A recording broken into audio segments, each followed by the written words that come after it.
Hi everyone, PapaKenn here with the Cult of Awesome, and today I'm not starting with my Late to the Game series that's still being worked on, but instead I'm going to be starting off my first episode here on the Cult of Awesome channel with a bit of a hardware review, basically something I've been meaning to do for quite a while, and I hope you all enjoy this. It's with a very interesting little piece of equipment that's called the RDP, or the Retro Duo Portable, and this is version 2.0.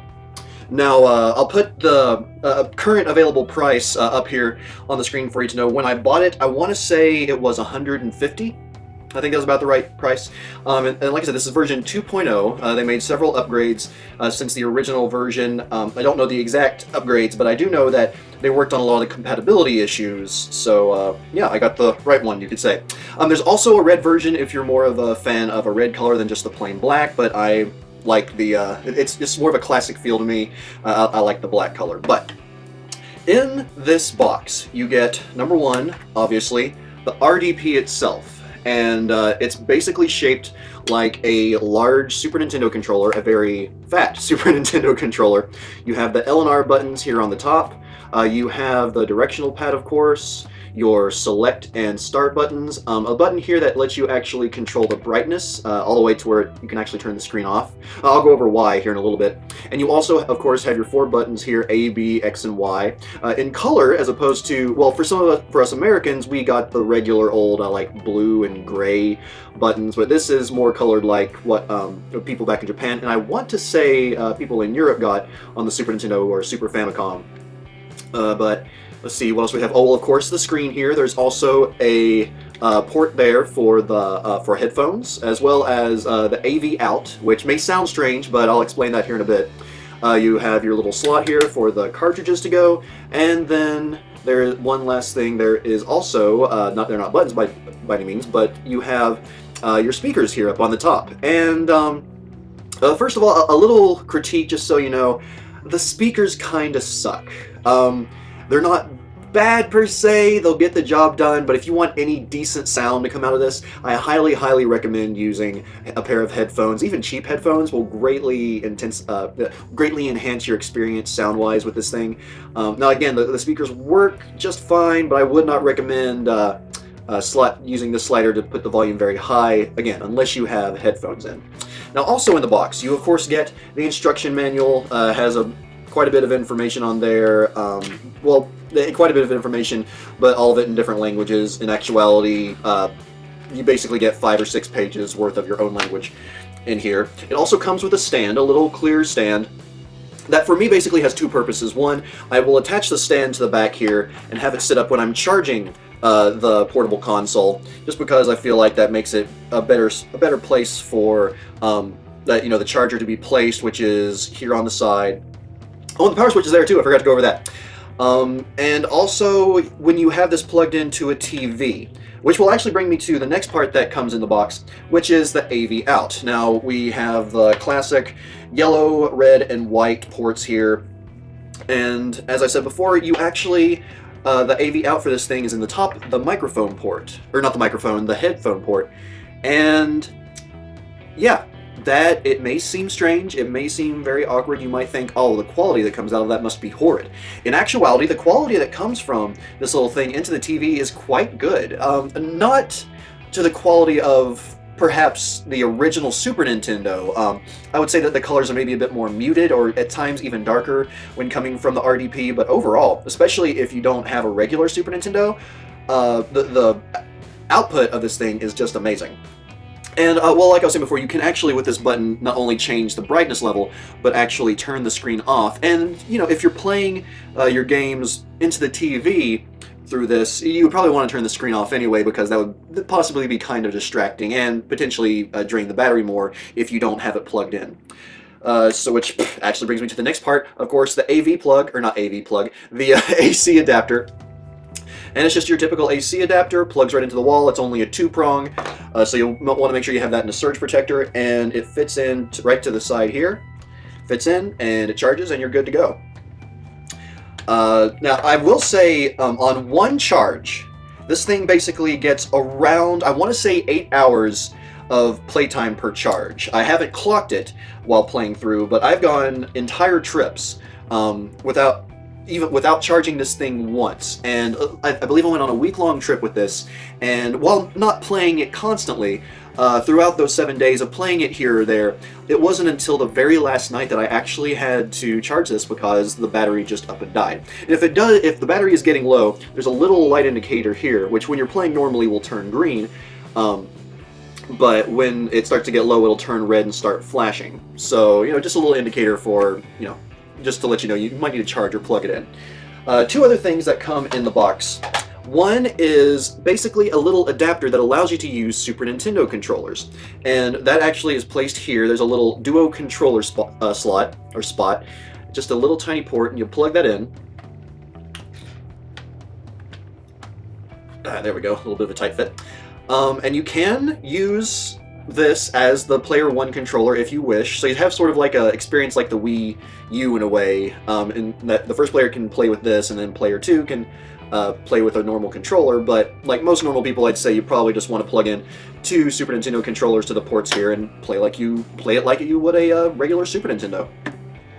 And it actually also has a switch where it says player 1 port, so you can turn it on or off. Again, that controls whether you would use the system itself or an extra controller. So that would probably always be switched to on.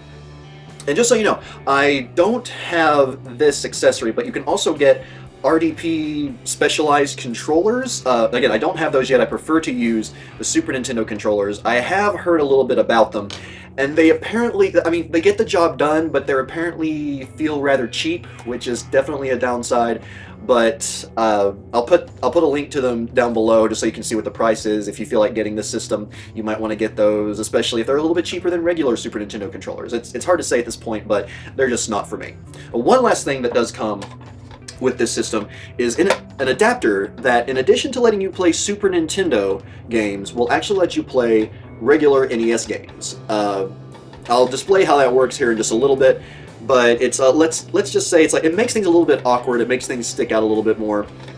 So I'm not a huge fan of this accessory, but it is really cool that they do include that, again, in case you don't have a working NES, but you have NES games.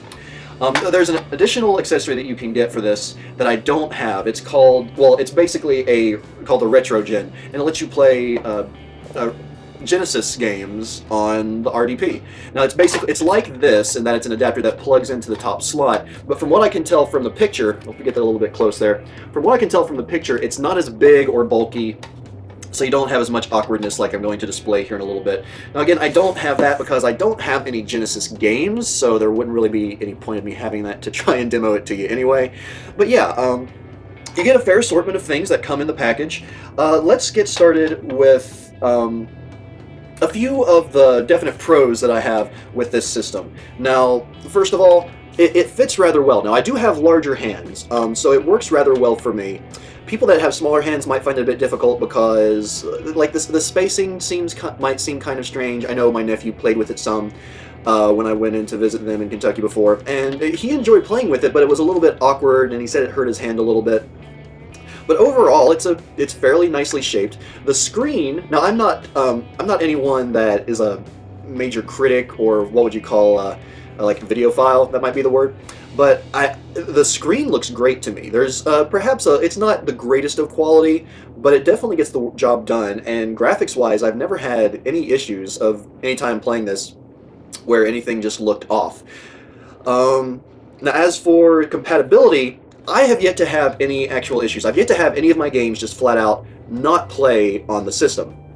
So as far as I know, the compatibility up there is pretty high. I've gotten games like Star Fox to play on it, Super Double Dragon. What's another pretty graphics-intensive game? I can't really think of many others. But like I said, games-wise, I've yet to have any just flat out not play. Now, however, I have had some that have had glitches from time to time, and one of which is actually my Legend of Zelda game. Now, the issue that happened here was, while I was playing the game, I sort of jerked a little bit, and it caused the game to glitch out to where I just had to turn the system off and turn it back on. Now, when I turned it back on, one of the save files on the game was just gone, completely deleted. And it was, unfortunately, a complete full run of the entire game. All the hearts, all the items, everything was completed. and it's gone forever. Now, I would blame that possibly on the battery inside dying, the little battery that keeps all your files saved, but it didn't delete all of the files. It only deleted that one file. So I can't help but feel like there was a strange glitch that happened there that I really just can't explain. And that actually, but it does play well. I will say that. The game does play well. It's led me to be very cautious of playing any games on it that have saved files, unfortunately, because it's not the only time I've had issues, but it's the only time I've actually had something be deleted that I didn't want deleted. That actually does bring me to another issue that I have with the system, and it's that when the games are in and you're playing,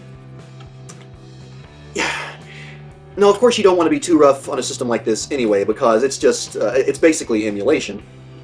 But if you get to a frustrating point, or if you're in the car and you hit a major bump and, you know, it accidentally shakes a little bit, almost every game that I've been playing, like if I make just an accidental slight movement, or quick movement rather, it glitches out and I have to start over. So, like, I could be near the end of a game, like a really frustrating part, and, you know, I mean, as a gamer, you know, at times you're just going to rage quit or the rage hits, and, you know, you just kind of shake your controller. This thing, you cannot do that. Otherwise, again, it's going to glitch out, it's going to stop working, you'll have to reset, or you might risk losing some saved files, which is definitely unfortunate. Now, this Soul Blazer is one of my favorite games, and this isn't a game where I lost a file. The problem is that I had there's 4 save slots in this game, and I went in to delete one of them so I could start a new game. Now, while I had it plugged in, it would not delete one of the files. I tried everything. I thought maybe I was just pressing the wrong button, but no, it would not delete any of the files. I had to go to my Super Nintendo, delete the file there, and then come back and play it, and it worked just fine. There were no problems. I was able to save my games, but I still couldn't delete any files. And I was going to display that to you all. However, I tested it out real quick just before recording here, and it actually deleted a file. So I don't know what the deal there is. I don't know if it just has strange glitches on the inside. It's really hard to explain, but just like, again, when it comes to games that have saved files, I would be very cautious about using them in this system, especially if you're meaning to do travel, because it's hard to say what can happen. You could end up losing some of your files, all of your files, or if you want to start a brand new game, you might not be able to for some reason. Alright, now moving on, one thing that I was really questioning about this system was how it would work with some of the extensions or some of the add-ons that came out over the years for the Super Nintendo, one of which is the Super Game Boy. And I was curious, especially since, like, from what I can tell, people haven't really been able to emulate this very well in the past. So I was curious to see whether or not it would actually work in this system. Now, flipping on the power right now. Aha! It does work. Well, there you go. It seems to, yes, it is finally loading that. The game I have in there is Donkey Kong for the Game Boy. A really cool game. Let's see if you can hear some of the speakers here.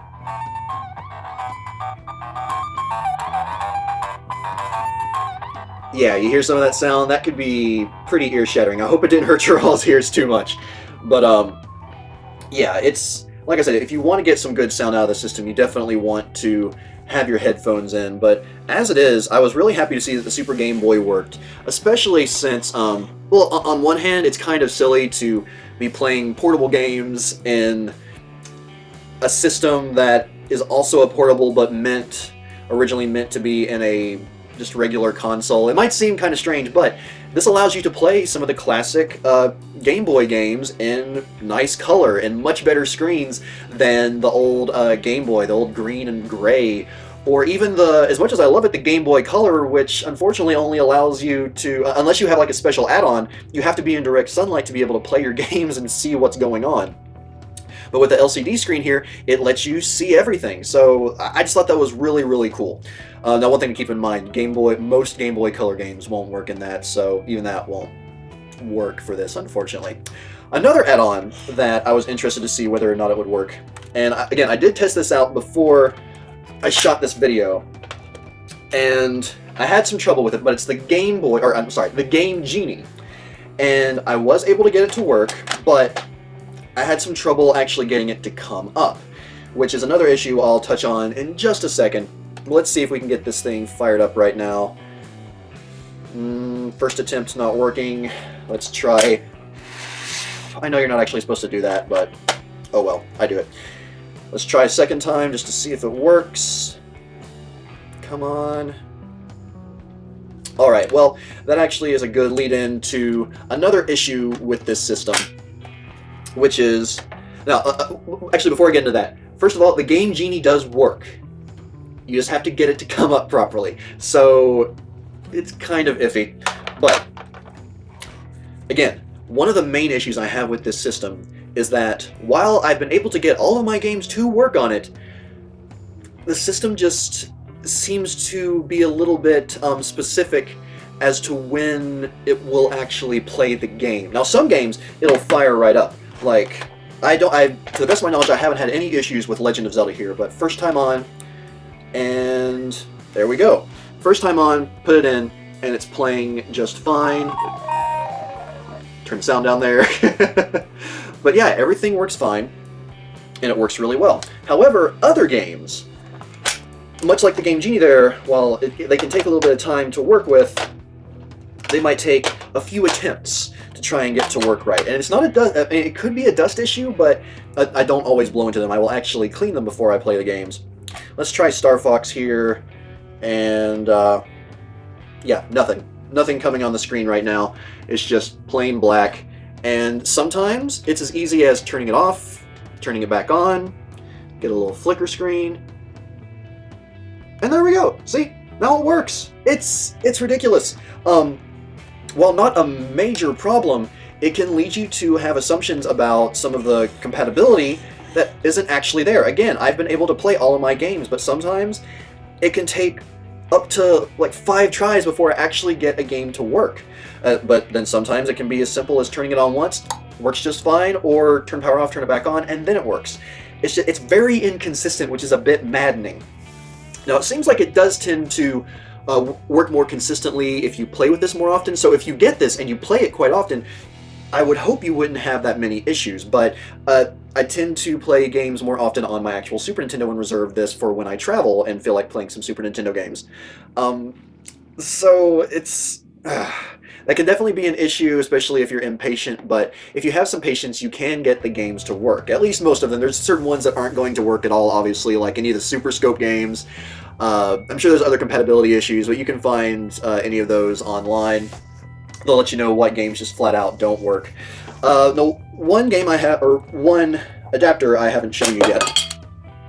I'm just going to leave the little clear plastic piece off from now on. This is an awesome first episode, isn't it? Alright, but we're going to test out the Retro Port adapter for the NES. And this is another one where I tend to have a lot of issues as far as getting the games to play. Sometimes, I would say actually very rarely, I can get it to work the first time. I'm going to have to do this into the port beforehand. Ugh. There we go. Alright, takes a little bit of muscle to get in there, which is good because that means it's nice and firm in there. There is a little bit of wiggle room, but not too bad. Right into the port. Now, as you can see, I basically have a tower here. This is not ideal for when you're traveling, obviously. Now, if you just want to have the system to have on hand and you want to play NES games and you're just going to be in one place, you know, all the more power to you. You might look a little bit goofy, but it's no big deal. But as far as traveling goes, this is not ideal at all. And see all that wiggle? That's probably going to lead to some issues, actually, with me just trying to test this out in front of you. First time power on, let's see if it works. Come on, Mega Man 2. Yes, Mega Man 2 is working. Or at least the screen came up. Now, I don't know whether or not this will actually happen, but if you shake it a little bit... Oh, is it working? Yeah, it still seems to be working. Okay, so apparently it was just being mean to me before. But the fact that we're able to get this to work a little bit does make me rather happy. But the fact that some of the issues are inconsistent, again, just makes it kind of maddening, because you want it to work all the time. You don't want to have issues occurring all the time. But the fact that this little thing does actually work, and you know, will work if you have the patience to get it to, you know, it's overall a positive thing, but definitely some strong negatives. Now, there's going to be negatives with any of these retro systems to begin with, you know, mostly having to do with compatibility, sometimes having to do with the equipment it comes with, sometimes feeling rather cheap, which actually, as far as the way this thing feels, it's rather light, so that might make you kind of scared, and it does make a little bit of noise when you shake it. And unfortunately, with the games, for even Super Nintendo, when they're in there, there is some wiggle. Again, it's like, no, I can only assume this is what causes some of the issues when I have those sudden little jerks, and it causes games to glitch out. So that's a bit worrisome. I have been traveling on airplanes and in cars, and as long as I stay fairly still, or again, don't make any sudden really fast and violent movements, you know, like rage quitting, it works pretty fine. But overall, I wouldn't want to drop this from any kind of height, but it feels nice and solid. It kind of feels like a light brick in a way, which I mean that in a good way. Whereas some of the other retro systems that are out there now, just holding them, it feels like you're just holding a piece of plastic. Like, if you were to touch it, it could shatter into a bunch of plasticky pieces. This, luckily, that's not the case. I feel like they made a nice, overall pretty solid system here. And, oh yeah, one thing I forgot to mention is that, well, it comes with a charger, as I pointed out before, but it does have a rechargeable battery in the back. I haven't actually opened it up, but from what I can tell, it should be replaceable. I don't know what kind of battery you would need to replace it with, but I've had this thing for over a year, probably going on 2 years now, and I haven't had any issues. It still lasts between 7 and 8 hours per charge. It does really good. Now, overall, as for overall thoughts about this little system, I know that some of my points before were a little bit jumbled, but I would have to say that it's pretty nice, especially if it comes to you wanting to play primarily Super Nintendo games or even games on the Super Game Boy. Yeah, because this isn't too huge, you can get some really good playtime out of this thing. Like, I know I'll be out some places and I'll just be playing Contra, or sometimes Chrono Trigger, Star Fox, and it's a lot of fun. Now, obviously, it's going to take up a bit of room. It's not as small as a 3DS or even the Game Boy Color, but it's not too huge. The games could add up if you have more than maybe like 2 Super Nintendo games with you. But overall, for me, being a fan of the old school and growing up on the Super Nintendo, it's a really nice thing to have, especially when I'm traveling and I feel like going out of town, but I want to take along some of my games that I really want to play. So, without having an actual rating system here, I would say that for fans of retro games, I would recommend this, especially if you travel a bit and would like to have a few of your Super Nintendo games on hand. And especially if you're not a huge fan of emulation. Now, I know there can be debates about the legalities of that, but I know some people would rather just have an emulator. They would rather play emulators and ROMs on their phones. For me, I don't like that because of the fact you don't have physical buttons to press and play with. Some others would even like hack some of their systems like PSPs to play games on. But again, for me, I just prefer to be able to play it on the classic cartridges on a decent system. Now, I mean, I had quite a few issues that I mentioned before that they're definite problems, all the more maddening with their inconsistency as to whether or not those problems occur. But yeah, overall, I would definitely say I recommend this. If you're not a huge fan of retro gaming, or if you're just wanting to get a system so you can play some Super Nintendo games, I would go for just the regular Retro Duo or one of the other retro systems if you can't find a Super Nintendo, because, I mean, really all you're going to want to do anyway is probably just play on your TV on a console. This thing does have, again, the ability to play on a TV, but I would say 99% of the time playing with this is going to be just playing on the handheld itself. Now, yes, that does limit you to just to one player, to the best of my knowledge, but still, it's not that bad. Everyone, thank you very much for watching this little review. I hope you liked hearing about this piece of hardware, the Retro Duo Pro. version 2.0. And if you have any questions about it that you feel like I may not have answered, please leave those questions in the comments below. I'll do my best to answer them. And yeah, everyone, thank you for watching my first video on Cult of Awesome. Again, I hope you like this, and I'll see you next time for hopefully my first episode of Late to the Video Games. Until then, everyone, peace out.